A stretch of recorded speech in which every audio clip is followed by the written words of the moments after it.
to be with us this morning. Unfortunately, you missed quite a robust discussion on all of the issues that we tackled this morning. And I think the level of participation in the conference has been extremely encouraging, and we're extremely pleased that so many people were willing to come out on a Saturday and discuss the issues and challenges that girls and women face in our communities. Chief Officer Rodriguez encouraged participants at the beginning of the session to be honest in their feedback. And I think by all accounts from the discussions that took place, participants took her advice to heart. The discussions were certainly fruitful, and I think the qualitative data that we were able to gather here today is going to be beneficial to the Ministry of Gender Affairs in developing the implementation plan for CDAW, but it is also beneficial information from a programming perspective for our Department of Counseling Services and the Family Resource Centre, as well as other government departments and NGOs represented here today. We work on the front lines to address the many challenges that we've been speaking about today, so it is also important for us to remember the mainstream gender perspective so that we can ensure our policies and programs consider the concerns and experiences of females as well as males. In an effort to recap the morning session, for those of you who weren't able to attend, there were a few key themes that came out.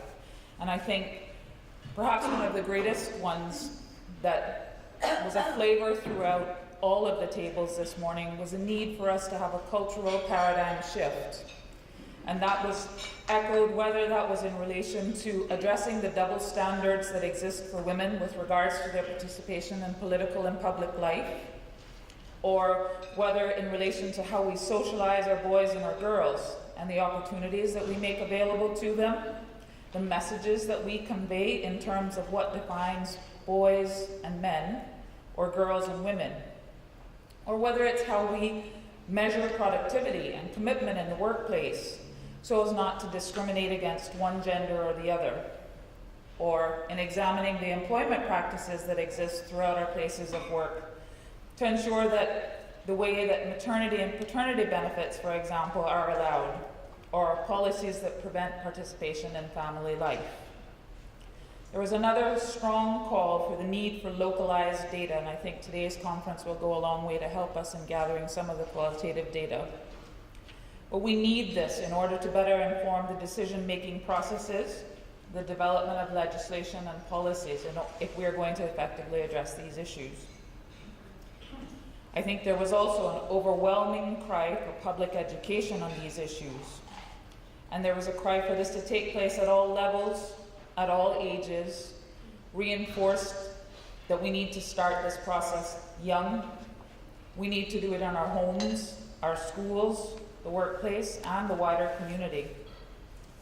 And lastly, there was certainly a call for action, not just on the part of the government, but to have NGOs, private sector companies, and most importantly, you in your personal life, take personal responsibility. One of the groups talked about not being a bystander and promoting and supporting other women and girls, because we can be our harshest critics and our own worst enemies. And I think that was echoed throughout the room today as well. For those of you that were not present for the morning session, I would also encourage you to view the video, Gender Equality, the Smart Thing to Do, that those of us that were here were able to take advantage of. It's a video by Harvard University, because I think that highlighted very nicely for us the fruits of closing the gender gap and increasing gender equality, and the many benefits that society will gain from doing so. Investing in empowering girls and women will promote human development, strengthen the economy, and raise standards of living and quality of life. It is also critical for us to consider a gender perspective when we seek to address the challenges such as reducing poverty, promoting sustainable development, and building good governance.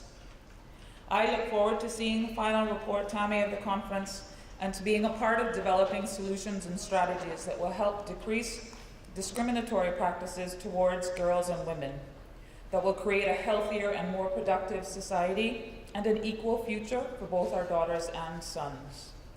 Thank you.